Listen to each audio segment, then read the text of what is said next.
നമസ്കാരം. എല്ലാവർക്കും ബിന്ദുസ് ഡയറിയിലേക്ക് സ്വാഗതം. ഇന്നൊരു ചിക്കൻ്റെ റെസിപ്പി ആയിട്ടാണ് വന്നിരിക്കുന്നത്.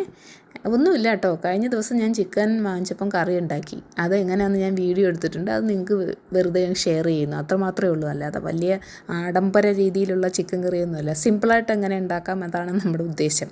നമ്മൾ ഓഫീസിലൊക്കെ പോയി വരുമ്പോഴത്തേക്ക് പെട്ടെന്ന് എന്തെങ്കിലുമൊക്കെ ഉണ്ടാക്കണ്ടേ, അങ്ങനെ ഉണ്ടാക്കിയ ഒരു ചിക്കൻ കറി. ആസ് യൂഷ്വൽ നമ്മൾ അടുപ്പത്ത് പാത്രം വെച്ചു, എണ്ണ ചൂടായി കഴിയുമ്പോൾ നമ്മൾ വെളുത്തുള്ളി ആദ്യം അങ്ങോട്ട് ഇടും. അതിൻ്റെ കൂടെ തന്നെ അത്ര ക്വാണ്ടിറ്റി അല്ല, കുറച്ച് കുറവ് ഇഞ്ചി ഇട്ട് ആഡ് ചെയ്തു. അതിനുശേഷം നമ്മളത് നന്നായ രീതിയിൽ സോട്ട് ചെയ്യുക. അതിൻ്റെ കളർ ചേഞ്ച് ചെയ്യുന്നത് വരെ ജസ്റ്റ് ഒന്ന് ഇളക്കി കൊടുക്കുക. എല്ലാവരും ചിക്കൻ കറി ഉണ്ടാക്കുക എന്നൊക്കെ പറയുമ്പോഴത്തേക്ക് എന്തോ ഭയങ്കര സംഭവം രീതിയിൽ ഉണ്ടാക്കാൻ പോകുമെന്ന് തെറ്റിദ്ധരിക്കും. അങ്ങനെ ഒന്നും ഒരിക്കലും തെറ്റിദ്ധരിക്കരുത് കേട്ടോ. സിമ്പിളായിട്ട് എങ്ങനെ ഉണ്ടാക്കുക എന്നുള്ളതാണ് നമ്മുടെ ഏറ്റവും വലിയ ആവശ്യം. അങ്ങനെ ഒരു സിമ്പിൾ കാര്യമാണ് ചെയ്യുന്നത്. പിന്നെ നമ്മൾ അരിഞ്ഞു വെച്ച പച്ചമുളക് ആഡ് ചെയ്തു. ഞാനൊരു 5 പച്ചമുളകാണ് ആഡ് ചെയ്തത്. കാരണം എന്ന് വെച്ചാൽ എൻ്റെ ഈ പച്ചമുളകിന് ഭയങ്കര എരിവാണ്.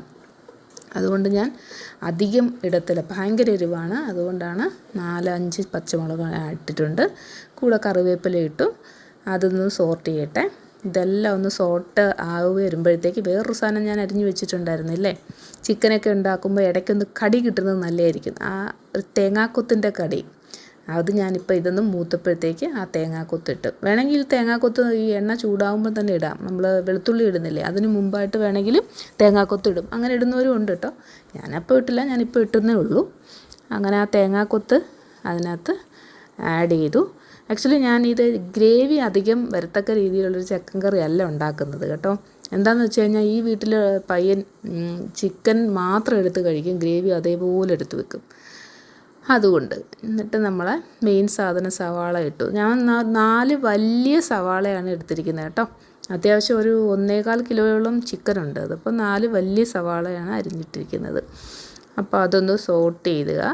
അപ്പോൾ ഈ സവാള പെട്ടെന്ന് മൂത്ത് കിട്ടാൻ വേണ്ടിയിട്ട് നമ്മൾ എന്താ ആഡ് ചെയ്യുന്നത്, എല്ലാവർക്കും അറിയാമല്ലോ, നമ്മുടെ ഉപ്പിടുമ്പോൾ എന്ത് ചെയ്യും, പെട്ടെന്ന് തന്നെ മൂത്ത് കിട്ടും. അപ്പോൾ അതുകൊണ്ട് നമ്മൾ സവാള ഇട്ട ഉടനെ തന്നെ ഉപ്പിട്ടു. എന്നിട്ട് വീണ്ടും നന്നായിട്ട് ഇളക്കി നല്ല കളർ മാറുന്നത് വരെ നന്നായിട്ട് സോട്ട് ചെയ്യുക. ഇപ്പോൾ ഏകദേശം നന്നായിട്ട് കളർ മാറിയിട്ടുണ്ട്. അപ്പം ഈ സമയത്ത് നമ്മൾ മസാലാസൊക്കെ ആഡ് ചെയ്യാനുള്ള സമയമായിപ്പോയി. അപ്പം ഞാൻ ഈ ചിക്കൻ മസാലയൊന്നും ആഡ് ചെയ്യാറില്ല. നമ്മളെ സാധാരണ പോലുള്ള മഞ്ഞൾപ്പൊടി ഒരു 1-1.25 സ്പൂണ്, 1.25 നിറച്ചില്ല, ഒരു ഏകദേശം അത്രയും മഞ്ഞൾപ്പൊടി ഇടുക. ഒന്ന് മൂക്കാൻ കൊടുത്ത ശേഷം മുളക് പൊടി ഞാൻ കുറച്ചാണ് ഇട്ടിരിക്കുന്നത്. കാരണം പച്ചമുളകിന് ഭയങ്കര എരിവുള്ളതായിരുന്നു എൻ്റെ കയ്യിലിരിക്കുന്നതേ. സോ കുറച്ച് മാത്രമാണ് ഞാൻ മുളക് പൊടി ഇട്ടത്. പിന്നെ മല്ലിപ്പൊടി ഒരു 2 സ്പൂൺ ഇട്ടിട്ടുണ്ട്. നമ്മൾ നേരത്തെ ഞാൻ പറഞ്ഞില്ലേ ചാറ് അധികം വേണ്ടാന്ന്, അതനുസരിച്ചിട്ടാണ് ഞാൻ ഉണ്ടാക്കുന്നത്. പിന്നെ നമ്മുടെ മസാല ഇതുണ്ടല്ലോ, ഗരം മസാല, അത് നമ്മൾ വീട്ടിൽ തന്നെ പൊടിച്ച ഗരം മസാല ഇട്ടു. അതുകൂടാണ്ട് നമ്മൾ വേറൊരു സാധനം കൂടി ഇടുന്നുണ്ട്, കുരുമുളക് പൊടി. അതൊരു അര സ്പൂണ് കുരുമുളക് പൊടി ഇട്ടിട്ടുണ്ട്.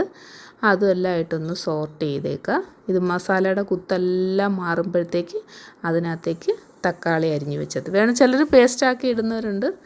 ഞാൻ അരിഞ്ഞത് അതേപോലെ ഇട്ടിട്ടുണ്ട്. എന്നിട്ട് അതും കൂടെ എല്ലാം കൂടെ മസാലയിലിട്ടൊന്ന് ഇളക്കി ശരിയാക്കി വരുമ്പോഴത്തേക്ക് നമ്മുടെ മെയിൻ സാധനം ഉണ്ടല്ലോ. എന്താണ് മെയിൻ സാധനം? ചിക്കൻ. അത് ഈ മസാലക്കൂട്ടിലേക്ക് അങ്ങിടും.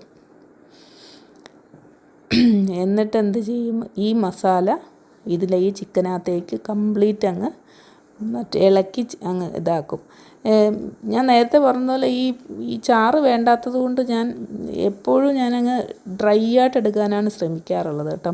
ഈ മസിലളിയന്മാർക്കൊന്നും ചാറൊന്നും വേണ്ട, എല്ലാം പീസ് മതി. അവരെ മസിലിന് വേണ്ടിയിട്ട് ചിക്കൻ്റെ പീസാണ് നല്ലതെന്നാണ് അവരുടെ ഇത്. ഈ ചാറൊക്കെ ആർക്ക് വേണമെന്നാണ് അവരുടെ ഒരു തീരുമാനം. ചിക്കൻ മാത്രം എടുത്ത് ഇങ്ങനെ കഷ്ണം പെറുക്കിയെടുത്ത് തിന്നും. അതുകൊണ്ട് നിങ്ങളിതിൻ്റെ ലാസ്റ്റ് ഔട്ട്പുട്ട് കാണുമ്പോൾ മനസ്സിലാവും, ഒരു തുള്ളി ചാറുണ്ടാവില്ല. വെറുതെ എന്തിനാ ഉണ്ടാക്കണമെന്ന് വിചാരിച്ചിട്ട്. എന്നിട്ട് നമ്മൾ ചിക്കനകത്ത് ഉപ്പിട്ടിട്ടില്ലല്ലോ, കുറച്ച് ഉപ്പും കൂടെ ചിക്കനകത്ത് പിടിക്കാൻ വേണ്ടി കുറച്ച് ഉപ്പും കൂടെ ആഡ് ചെയ്തിട്ട് നന്നായിട്ട് ഇളക്കി വയ്ക്കുക. അപ്പോൾ നമ്മളെപ്പോഴും ഈ ക്ലോസ് ചെയ്യുന്നതിന് മുമ്പ് എപ്പോഴും ഈ ചിക്കൻ ഇങ്ങനെ മസാല പുരട്ടി കഴിയുമ്പോൾ ഒരു കളറൊന്ന് വൈറ്റായിട്ട് മാറും. ചിക്കൻ്റെ കളറ് ചിക്കൻ്റെ കളറ് വൈറ്റായി മാറുമ്പോഴത്തേക്ക് കുറച്ച് ചൂടുവെള്ളം, പച്ചവെള്ളം എടുത്ത് ഒഴിച്ച് കളയലും കുറച്ച് ചൂടുവെള്ളം, വളരെ കുറച്ച് മാത്രം മതി. ഇനി ഗ്രേവി വേണമെന്നുള്ളവർ കുറച്ച് കൂടുതൽ ഒഴിക്കുക.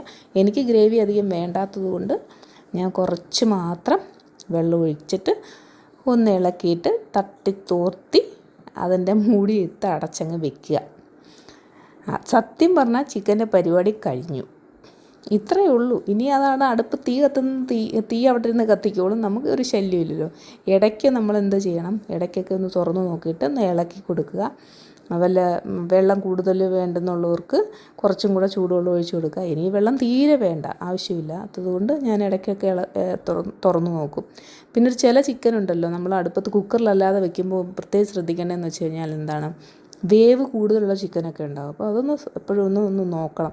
ആ മാംസം ആ എല്ലിന്ന് ഇളകി വരുന്നൊരു പരുവമുണ്ടല്ലോ, അത് ചെക്ക് ചെയ്തിട്ട് വേണം ഓഫ് ചെയ്യാൻ. അപ്പോൾ നമ്മുടെ ചിക്കൻ കറി റെഡി ആയി കഴിഞ്ഞു. ഓക്കേ.